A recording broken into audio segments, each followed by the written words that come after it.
Estas estradas não perdoam erros. Dezenas de milhares de mortes, deslizamentos de rochas despencando direto sobre filas de carros, autocarros caindo em ravinas com dezenas de passageiros presos lá dentro.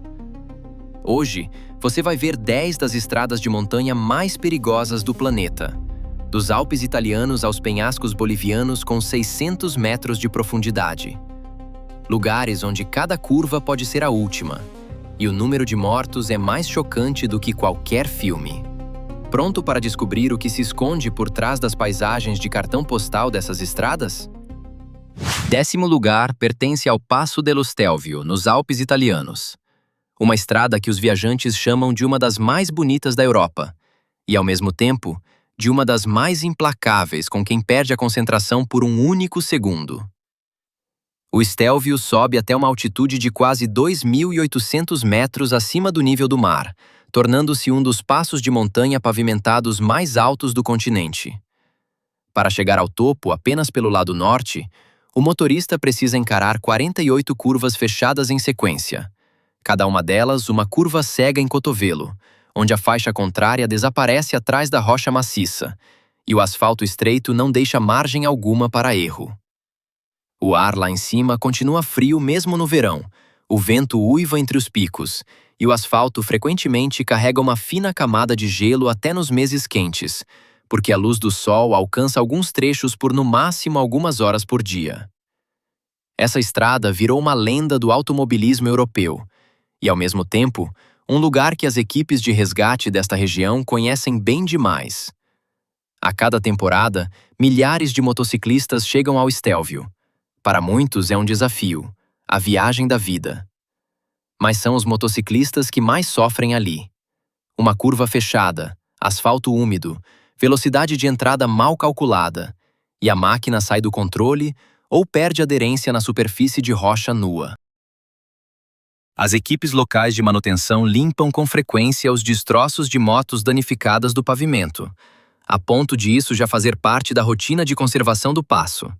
Um tipo de trabalho que não vira notícia justamente porque acontece o tempo todo.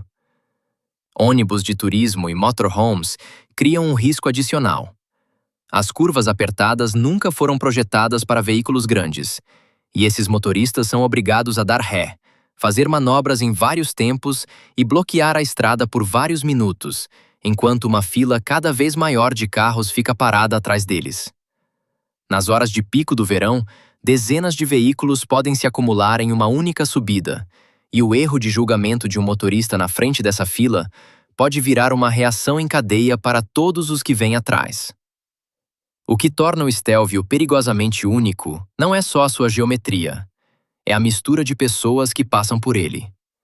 Entusiastas experientes do automobilismo, que conhecem a estrada como a palma da mão, dividem cada curva com turistas de primeira viagem em carros alugados sem potência, viajantes idosos em motorhomes e ciclistas profissionais que ocupam metade da faixa na descida sem sequer olhar para trás. Essa combinação gera acidentes que vão de pequenas colisões, capazes de travar o trânsito por horas, até batidas que mudam vidas para sempre. O passo fica fechado para todo o tráfego por cerca de 6 meses do ano, de novembro a maio, simplesmente porque o inverno o torna intransitável para qualquer veículo sem equipamento especializado. Esses 6 meses são o único período em que a estrada não está cobrando seu preço ativamente. Os moradores dizem que o Stelvio é simplesmente melhor do que você. Ele não perdoa excesso de confiança e castiga quem acha que já o dominou depois de uma única passagem. A estrada aparece com frequência em vídeos de compilação de acidentes que acumulam centenas de milhares de visualizações. Imagens de motocicletas tombadas, sobreviventes atordoados ao lado da mureta de proteção, pedaços de carenagem espalhados pelo asfalto.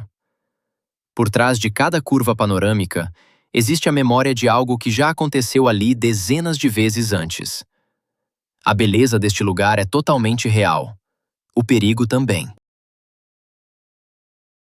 Chegando ao 9º lugar está uma estrada talhada não só através de montanhas, mas também através de vidas humanas. A estrada Transfagarașan, na Romênia, cruza a Cordilheira de Fagaraș E, embora muitos a chamem de a estrada mais espetacular da Europa, a sua história foi escrita com uma tinta muito mais sombria do que a maioria dos viajantes imagina quando chega aqui. A construção começou no início da década de 1970, por ordem política, exigindo uma rota militar através das montanhas o mais rápido possível, custasse o que custasse. Milhões de quilos de explosivos foram detonados para abrir caminho na rocha sólida, e a mão de obra era composta em grande parte por soldados lançados a condições de alta altitude, sem equipamento adequado nem protocolos de segurança. Os registros oficiais admitem cerca de 40 mortes durante o período de construção, mas historiadores e testemunhas que trabalharam no projeto sempre defenderam que o número real era muito maior. As contagens oficiais só podiam incluir os corpos recuperados, não aqueles que foram engolidos pela própria montanha. Hoje, a estrada estende-se por quase 100 quilômetros, sobe acima dos 2.000 metros de altitude e apresenta mais de 80 curvas fechadas. Muitas delas ainda não têm qualquer guarda-corpo, apenas uma estreita faixa de asfalto ao lado de um precipício abrupto que desce para florestas ou vales de rios muito abaixo. Aqui, o nevoeiro entra em questão de minutos, reduzindo a visibilidade quase a zero, e as mudanças bruscas de altitude desorientam condutores que nunca passaram tempo em estradas alpinas. Os acidentes não são acontecimentos raros. Colisões fatais acontecem aqui com regularidade, quase sempre quando os condutores tentam ultrapassar veículos mais lentos em curvas sem visibilidade.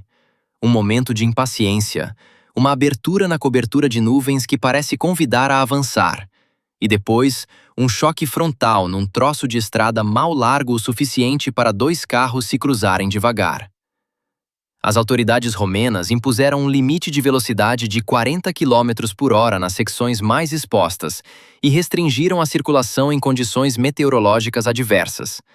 Mas fazer cumprir as regras é difícil numa estrada que atravessa as altas montanhas, longe de qualquer centro urbano. Uma história que ainda circula entre os locais envolve um bulldozer que foi esmagado por uma pedra enorme que caiu durante a fase original da construção. Como se as montanhas tivessem deixado claro, logo no primeiro dia de trabalho, o que pensavam de todo o projeto. Essa pedra não distinguiu entre um veículo militar e um civil. A estrada de hoje também não. Há uma crueldade particular na Transfagaração que vai muito além do número de acidentes. Esta é a estrada mais fotografada da Romênia. Cascatas despencam ao lado do asfalto. Um lago alpino repousa no topo, e as vistas sobre os picos de Fagarash, num dia limpo, são tão impressionantes quanto qualquer paisagem nos Alpes. Essa beleza atrai visitantes que estão ali precisamente porque a estrada é famosa, que talvez a tenham visto num programa de viagens na televisão, e que chegam em carros de família completamente despreparados para o que a experiência de condução realmente exige. O abismo entre o postal e a realidade é exatamente onde nascem a maioria dos acidentes. A Transfagaração não fica mais fácil por causa da sua fama. Continua tão implacável como no dia em que o último soldado arrumou as coisas e foi embora, carregando a sua história em cada curva. O 8º lugar vai para uma travessia de montanha que liga dois países, carrega o peso econômico de milhões de toneladas de carga por ano e vem tirando vidas desde que foi aberta. O Passo Los Libertadores, também conhecido como Passo Cristo Redentor, liga Santiago, no Chile, a Mendoza, na Argentina, através dos Andes Centrais, e suas estatísticas como artéria de transporte só perdem para o seu histórico de tragédias repetidas. A estrada sobe a mais de 3.000 metros acima do nível do mar. Do lado chileno, a aproximação pela seção Caracoles consiste em 29 curvas fechadas brutais comprimidas em poucos quilômetros, um ganho de altitude de quase 300 metros num trecho em que o asfalto se agarra à beira de um penhasco, e onde as barreiras de proteção simplesmente não existem, ou se resumem a pequenos marcadores de concreto que não parariam um carro de passeio nem a velocidade moderada, quanto mais um caminhão carregado. E caminhões nunca faltam. Entre 1.000 e 1.200 veículos pesados de carga cruzam esse passo todos os dias, transportando 3,5 milhões de toneladas de mercadorias por ano, combustível, equipamentos industriais, produtos agrícolas. Eles dividem as curvas apertadas da estrada com veículos de turistas, carros alugados dirigidos por viajantes que nunca passaram dos 2.000 metros de altitude e ônibus de passageiros que fazem rotas internacionais. A combinação de uma estrada construída para outra época com volumes de tráfego que já ultrapassaram em muito a sua capacidade de projeto cria um estado de risco acumulado que simplesmente não desaparece. Os acidentes não são abstratos. Em dezembro de 2024, um caminhão de transporte de óleo perdeu o controle numa curva, invadiu a faixa contrária e atingiu um veículo com duas mulheres, uma senhora de 65 anos e a filha dela, de 36. O carro despencou da borda e caiu 150 metros no desfiladeiro abaixo. As 3 pessoas diretamente envolvidas na colisão morreram. Mais cedo, naquele mesmo ano, em fevereiro, um casal chileno tentando ultrapassar numa curva sem visibilidade colidiu de frente com uma van que levava 5 turistas brasileiros. Os 2 chilenos morreram. Os passageiros da van sobreviveram com ferimentos leves. A investigação não encontrou qualquer envolvimento de álcool. Foi um erro de cálculo numa curva que não dava segunda chance. Mas o episódio mais devastador da história registrada desse passo aconteceu em 1984. No dia 3 de julho, uma avalanche gigantesca atingiu o complexo fronteiriço de Los Libertadores, o prédio da alfândega, os alojamentos da polícia, as moradias dos funcionários, enquanto a estrada já estava fechada ao público por causa das condições de inverno. 27 pessoas morreram. Agentes da alfândega, inspetores agrícolas, detetives, um oficial do exército e vários civis, incluindo familiares de funcionários que tinham ido visitar. As equipes de resgate só souberam da tragédia horas depois, quando um único sobrevivente desceu a montanha a pé, no escuro e na neve, até chegar ao Hotel Portillo e dar o alarme.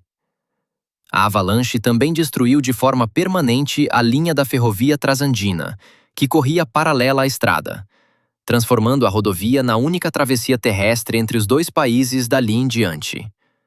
No inverno, o passo chega a fechar completamente por longos períodos. Uma nevasca em julho de 2022 trouxe temperaturas abaixo de 10 graus negativos e mais de 1 metro de neve, deixando mais de 400 veículos presos e exigindo o resgate de mais de 100 pessoas do lado argentino. O fechamento durou quase 2 semanas. Durante esse tempo, a única rota terrestre entre Chile e Argentina simplesmente deixou de existir. Apesar da frequência das tragédias aqui, o passo não tem alternativa. Todos os dias, milhares de motoristas entram nessa estrada, sabendo que a montanha vai ditar as regras da travessia e que o único plano que realmente funciona é o mesmo de sempre: reduzir a velocidade, manter-se na sua faixa e nunca assumir que a curva à frente está vazia. O 7º lugar da nossa contagem regressiva é uma estrada que aparece em mais roteiros de lua de mel do que talvez qualquer outro trecho de asfalto na Europa. A estrada da Costa Amalfitana, no sul da Itália, percorre 36 quilômetros ao longo das falésias acima do Mar Tirreno, passando por vilarejos caiados de branco, pomares de limão e vistas que já foram reproduzidas em mais cartões postais do que alguém conseguiria contar com justiça. Ela também é uma das estradas mais perigosas do país de forma mais constante, e os acidentes que provoca são totalmente previsíveis, se repetem a cada estação e continuam acontecendo sem parar. O problema físico é simples. A estrada foi construída para o volume de tráfego de outro século. Na maior parte dos trechos, ela é larga o suficiente para que 2 veículos pequenos se cruzem, desde que ambos os motoristas prestem atenção e nenhum esteja distraído. Na prática, porém, ela recebe um fluxo contínuo de ônibus de turismo, scooters locais, ciclistas, vans de entrega, carros alugados conduzidos por visitantes de países onde as estradas são 2 vezes mais largas, e veículos particulares de moradores que já deixaram de tratar essas curvas com qualquer cautela especial. Todo esse tráfego segue nos 2 sentidos ao mesmo tempo, ao longo de 36 quilômetros de curvas fechadas acima de um mar que fica várias centenas de metros abaixo. Os números não deixam margem para dúvida. Em um único ano recente, esse trecho registrou 31 acidentes graves o bastante para exigirem notificação oficial, colocando a estrada entre as mais perigosas de toda a província de Salerno. As causas se repetem. Pista estreita, uma sequência ininterrupta de curvas cegas, guardrails desatualizados ou simplesmente ausentes nas partes mais antigas, e a incompatibilidade básica entre motoristas que passam por ali todos os dias e aqueles que estão fazendo isso pela primeira e única vez, enquanto olham a paisagem. Existe um tipo específico de incidente que se repete aqui. Um ônibus de turismo faz uma curva apertada e se vê de frente com um veículo de entrega vindo na direção contrária. O ônibus não pode dar ré, porque há trânsito atrás dele. O motorista da van também não pode voltar. Os dois avançam aos poucos, tentando encontrar um espaço extra que a estrada simplesmente não tem. Atrás do ônibus, uma fila de carros alugados vai se formando. Uma scooter tenta passar pelo vão. Alguém calcula mal. Na alta temporada, esse cenário se repete em algum ponto dessa estrada várias vezes por dia. Nem sempre termina em colisão, mas sempre lembra a todos os motoristas ali presentes que a distância entre um contratempo e uma tragédia é medida em centímetros. Há alguns anos, um incidente abalou a comunidade ao redor de Amalfi de um jeito que foi além do boletim de ocorrência habitual. Um jovem motorista de ônibus de turismo, depois de concluir sua rota e deixar os passageiros em uma das cidades encravadas nas falésias, perdeu o controle numa curva fechada enquanto voltava vazio. O ônibus rompeu a barreira e caiu cerca de 20 metros em um desfiladeiro abaixo da estrada. O motorista, a única pessoa a bordo, morreu no local. Nas noites que se seguiram, centenas de pessoas caminharam pelas ruas da cidade mais próxima carregando velas. Uma procissão por um jovem que dirigia essa estrada profissionalmente e, ainda assim, não voltou dela. Operadores locais e guias experientes dizem sempre a mesma coisa a todo turista que chega com reserva de carro alugado. Deixe que alguém que conheça essas estradas as dirija. O apelo cênico da costa amalfitana é real e poderoso. A água azul turquesa lá embaixo, os vilarejos empilhados contra as falésias, a luz no fim da tarde. E essa beleza torna extremamente fácil esquecer que a estrada que exige toda a sua atenção está bem na sua frente. O sexto lugar vai para uma estrada que já foi chamada de oitava maravilha do mundo, e ao mesmo tempo, uma das rodovias mais mortais do planeta. A Karakoram Highway liga Hazan Abdal, no Paquistão, a Kashgar, na região de Xinjiang, na China, estendendo-se por 1.300 quilômetros através de 3 dos maiores sistemas montanhosos do mundo ao mesmo tempo: o Himalaia, a Cordilheira do Karakoram e o Hindu Kush. No seu ponto mais alto, o Passo de Khunjerab, a estrada fica a 4.693 metros acima do nível do mar, a travessia internacional pavimentada mais alta do planeta. A rodovia foi construída entre 1966 e 1979, e o custo da obra conta uma história que vale a pena conhecer. Aproximadamente 810 trabalhadores paquistaneses e 200 trabalhadores chineses morreram durante esses 13 anos, a maioria em deslizamentos de terra, quedas de pedras e despencando das encostas que estavam sendo abertas na rocha. Em média, a estrada registrou cerca de uma morte por quilômetro do início ao fim. Mais de 140 trabalhadores chineses estão enterrados em um cemitério dedicado perto de Gilgit. A Karakoram Highway já foi chamada, sem exagero, de uma estrada construída com vidas humanas, e ela continua a tirá-las desde então. A geologia montanhosa daqui está entre as mais instáveis da Terra. A Cordilheira do Karakoram ainda está se elevando. A atividade sísmica que acompanha esse processo gera deslizamentos e quedas de rochas que podem atingir a estrada sem qualquer aviso. As chuvas de monção entre julho e agosto encharcam as encostas, e trechos inteiros da rodovia podem ser apagados em poucas horas por fluxos de detritos que nenhuma equipe de manutenção consegue prever.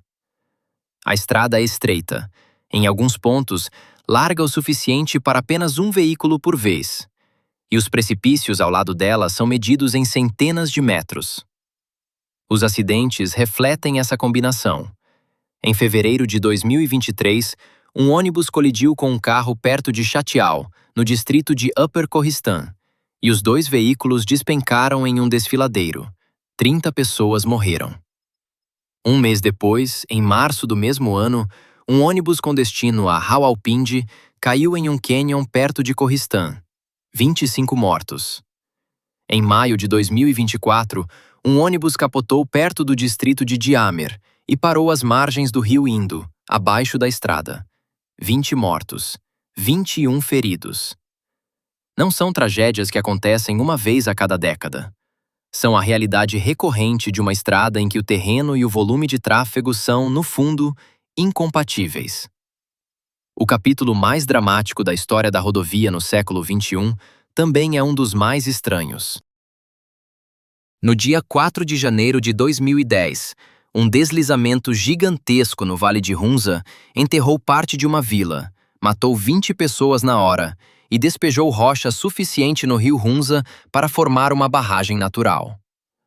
O lago que surgiu atrás dessa barragem cresceu para 21 quilômetros de extensão e mais de 100 metros de profundidade em poucos meses. Ele submergiu permanentemente 19 quilômetros da Karakoram Highway. 25 mil pessoas ficaram isoladas da estrada. 6 mil foram deslocadas. Durante 5 anos e 8 meses, o tráfego no trecho submerso passou por barcaças. O lago continua lá até hoje. Paquistão e China acabaram construindo 5 túneis pelas montanhas ao redor, ao custo de 275 milhões de dólares, para restaurar a rota. Mas o Lago Atabad segue sendo um dos destinos turísticos mais visitados do Paquistão, um corpo de água azul turquesa que existe inteiramente porque a Karakoram Highway foi engolida pela montanha que ela foi construída para atravessar. A rodovia segue exatamente o traçado da antiga Rota da Seda por esse corredor. Os mesmos desfiladeiros por onde caravanas levavam seda e especiarias durante 2000 anos hoje são usados por caminhões-tanque e ônibus de passageiros. Sempre foi uma estrada em que a geografia exige tudo. As pessoas que a construíram pagaram com a própria vida, 1 por quilômetro. As pessoas que a percorrem hoje continuam pagando uma tarifa que não parou de crescer desde que a primeira pedra foi movida. A meio do nosso ranking, em 5º lugar, está uma estrada que representa uma categoria bem específica de perigo. Uma em que o próprio terreno já é suficiente para matar, e em que todo o resto só vem para piorar ainda mais a situação. A rodovia Cabul-Jalalabad, no Afeganistão, liga a capital à principal porta de entrada do leste do país, percorre 152 quilômetros e desce mais de 1.200 metros de altitude, do Planalto de Cabul até o Vale de Jalalabad, lá embaixo. O coração dessa estrada é o desfiladeiro de Tang-e-Garu. 64 quilômetros de rodovia talhados diretamente em paredões verticais de calcário, que se erguem até 600 metros acima do rio Cabul, correndo no fundo do cânion. As paredes desse desfiladeiro se formaram há 250 milhões de anos. O próprio desfiladeiro abriu caminho através delas há cerca de 2 milhões de anos. A estrada foi construída em 1960, por engenheiros trabalhando com o equipamento e os padrões daquela época, num momento em que o tráfego por esse corredor era uma fração do que ele suporta hoje. Em 2007, trechos do desfiladeiro que antes recebiam 3 veículos passaram a lidar com mais de 50 ao mesmo tempo. Um aumento de tráfego de cerca de 17 vezes, em uma infraestrutura que praticamente não foi redesenhada desde que foi inaugurada. As dimensões físicas tornam a matemática da sobrevivência muito desconfortável. Nos trechos mais estreitos, a largura útil de condução para cada sentido é de aproximadamente 2 metros. As barreiras de proteção, quando existem, são muretas baixas de concreto ou bordas de pedra esfarelando, com menos de meio metro de altura, insuficientes para parar um carro de passeio em velocidade, quanto mais um caminhão comercial carregado. Em longos trechos, não há marcação de pista. Não há iluminação. Os motoristas que descem de Cabul em direção a Jalalabad enfrentam uma sequência de curvas fechadas em zigue-zague, numa inclinação acentuada, onde os caminhões que sobem cortam as curvas para manter o embalo, e os que descem administram os freios em cada ladeira. Quando uma dessas contas dá errado, não existe nada entre o veículo e o leito do rio, centenas de metros abaixo. O nome que os moradores dão a um trecho específico, Mahipar, do persa para peixe voador, carrega toda a ironia sombria acumulada por uma comunidade que viu veículos saírem da estrada nesse ponto, repetidas vezes. Os acidentes aqui seguem um padrão previsível. Colisões frontais em curvas cegas, veículos que despencam para o desfiladeiro do rio Cabul, falhas de freio na longa descida.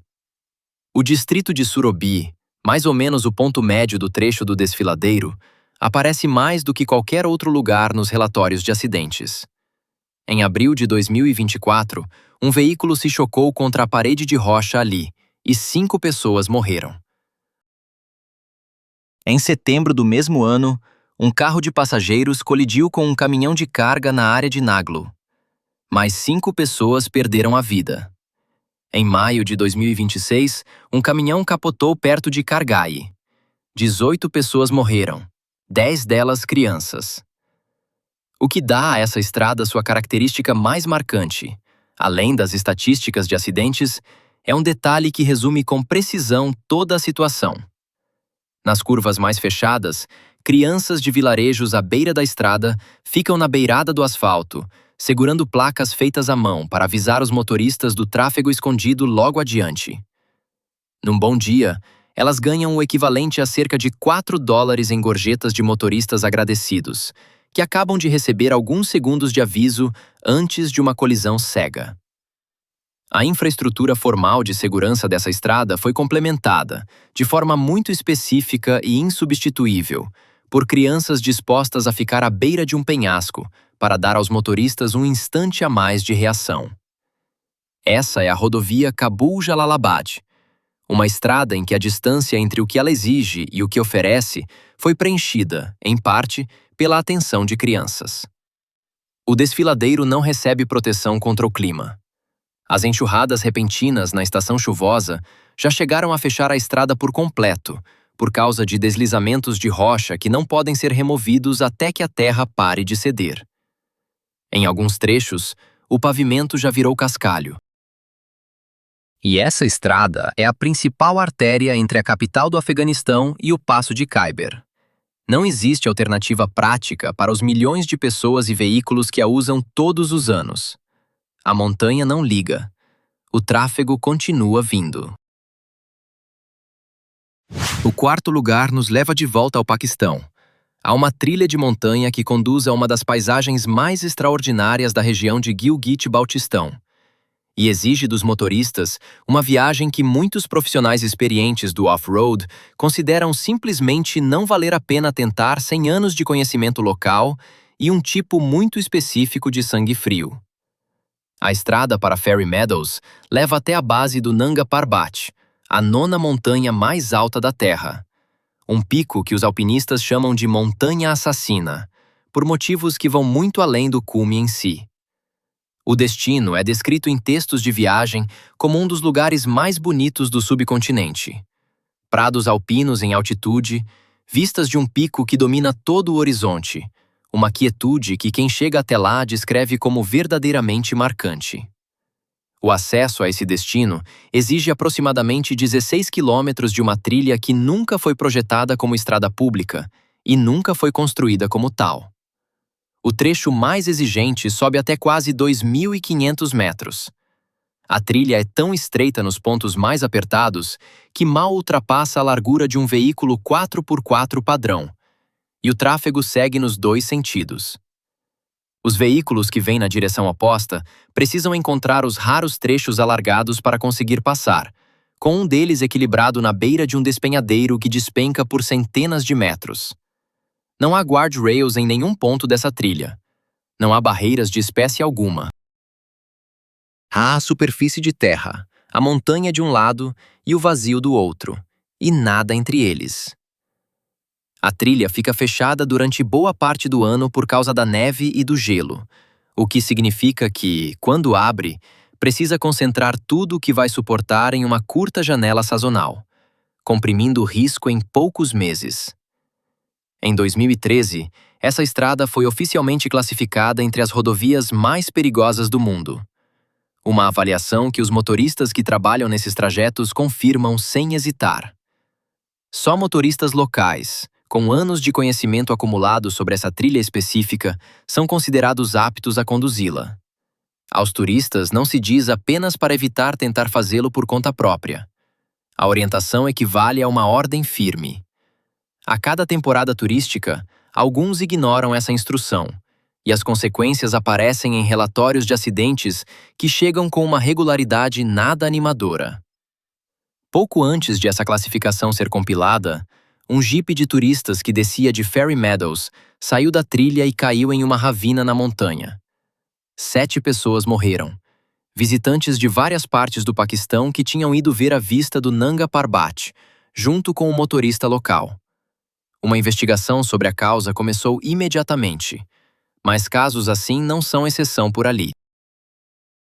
A trilha é o que é.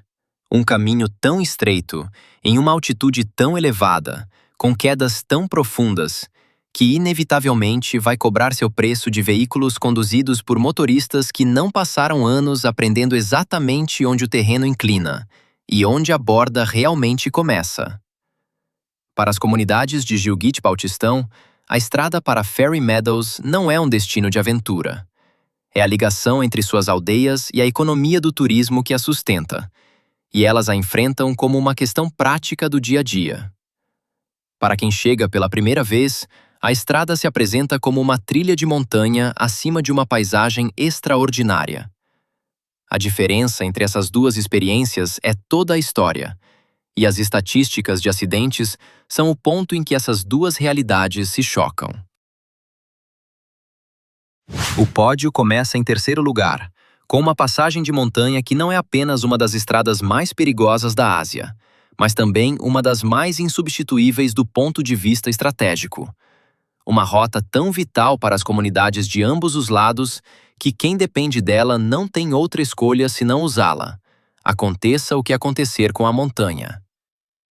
Zojilá liga o Vale da Caxemira ao planalto desértico de grande altitude de Ladakh, na Índia, situando-se a cerca de 3.500 metros acima do nível do mar, no Himalaia Ocidental. Durante a maior parte do ano, é a única estrada que conecta essas duas regiões. Um único fio de asfalto atravessando uma encosta que a geografia tornou o mais inóspita possível. A passagem fecha completamente no inverno, quando a neve a torna fisicamente intransitável. Quando reabre na primavera, isso acontece em condições que continuam perigosas por meses. A principal ameaça são as avalanches. As encostas acima de Zojilá acumulam enormes cargas de neve ao longo do inverno, e à medida que as temperaturas sobem no fim do inverno e no início da primavera, essa camada de neve se torna instável. As avalanches não acontecem em horários previsíveis, nem em volumes que possam ser antecipados. Elas acontecem quando a física da montanha determina, independentemente de haver veículos na estrada lá embaixo.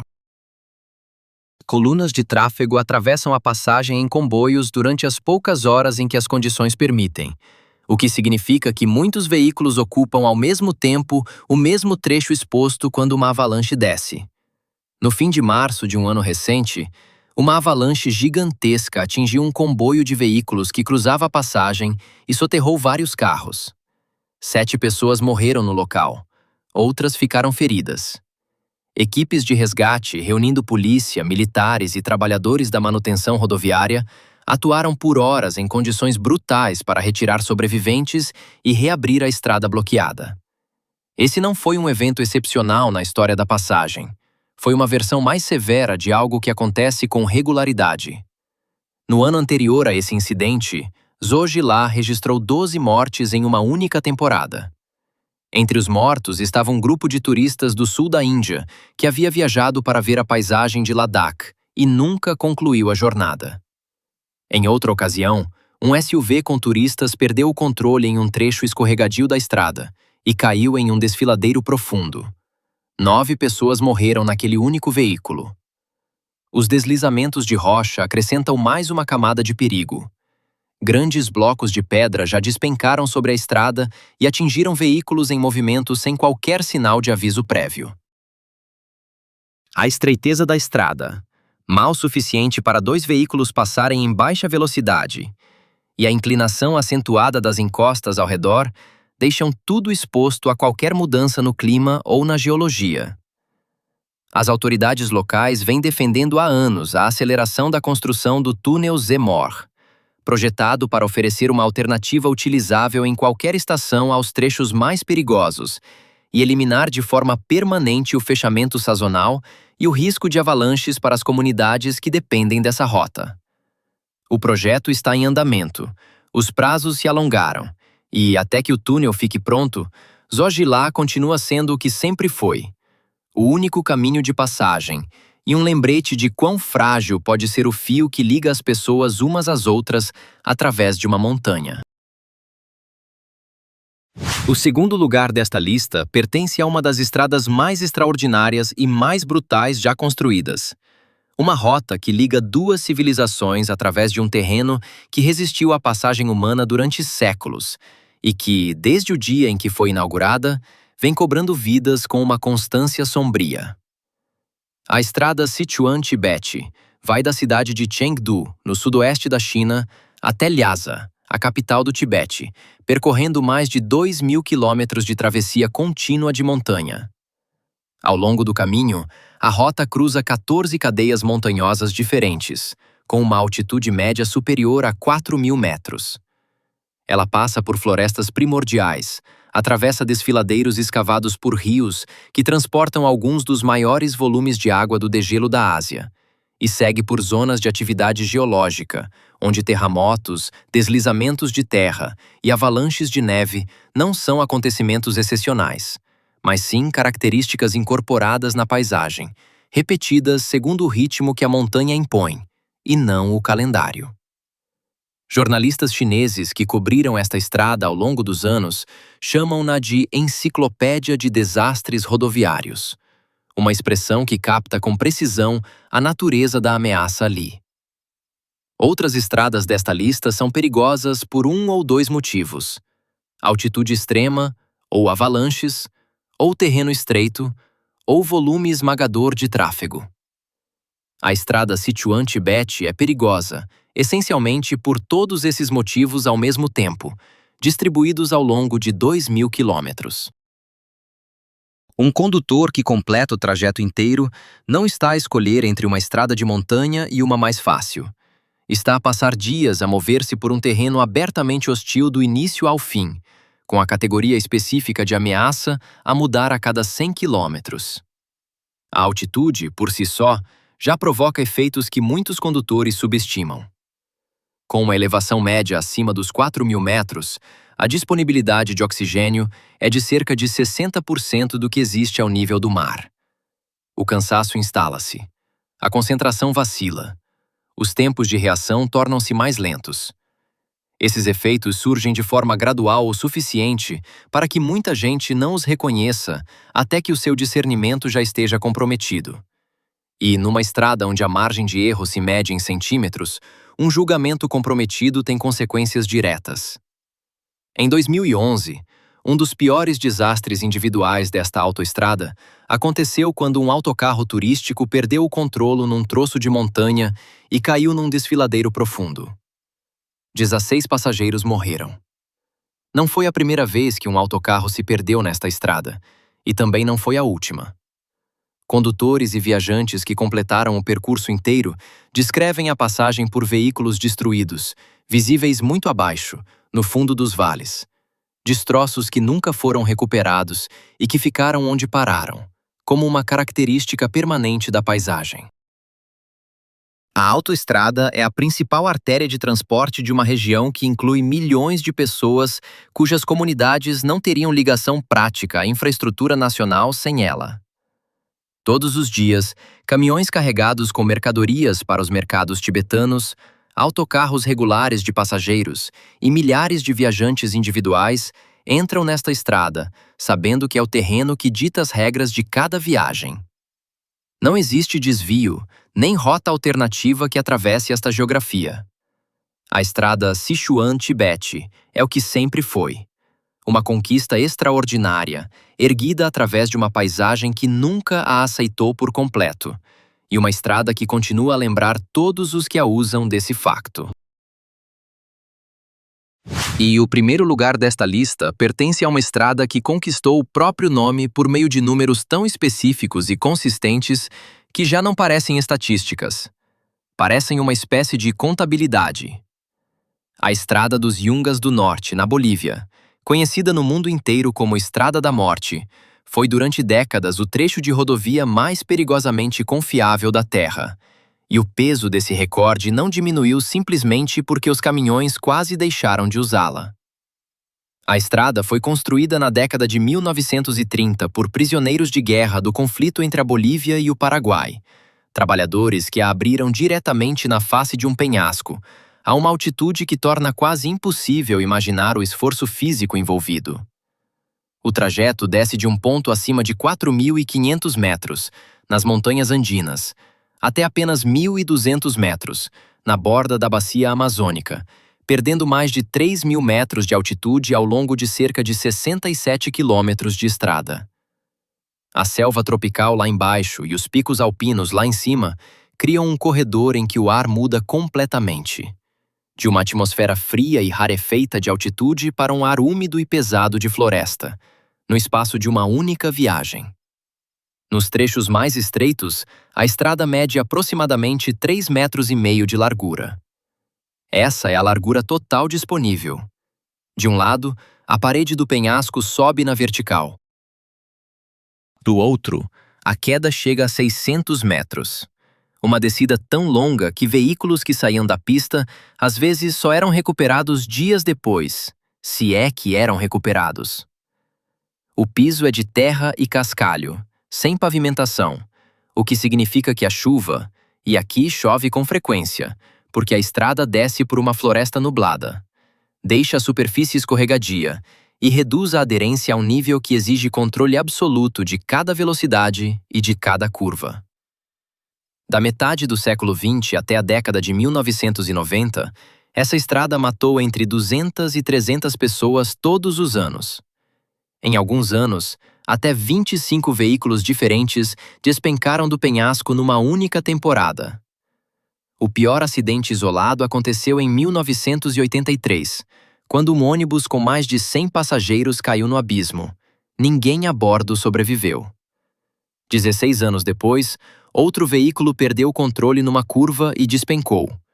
Mais 8 pessoas morreram. Foram esses episódios que entraram para os registros.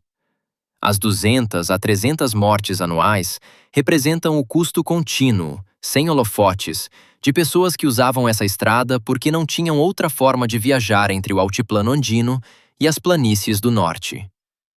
A Bolívia tomou uma decisão singular em resposta ao perigo. Nessa estrada específica, ao contrário de qualquer outra no país, os veículos trafegam pela esquerda. O motivo é direto e prático. Isso mantém o motorista posicionado no lado externo do veículo, onde ele pode olhar por cima do ombro e ver diretamente a borda do precipício. Em uma estrada de 3,5 metros de largura, sem barreiras, saber exatamente onde termina o asfalto é a informação mais crítica que existe para quem está ao volante. Essa regra não foi imposta por lei. Foi estabelecida pela prática, passada de motorista para motorista ao longo de gerações, e permanece até hoje. Uma rodovia moderna de desvio foi inaugurada no início dos anos 2000, e a maior parte do tráfego de carga migrou para ela quase de imediato. O número de mortes entre os motoristas profissionais despencou.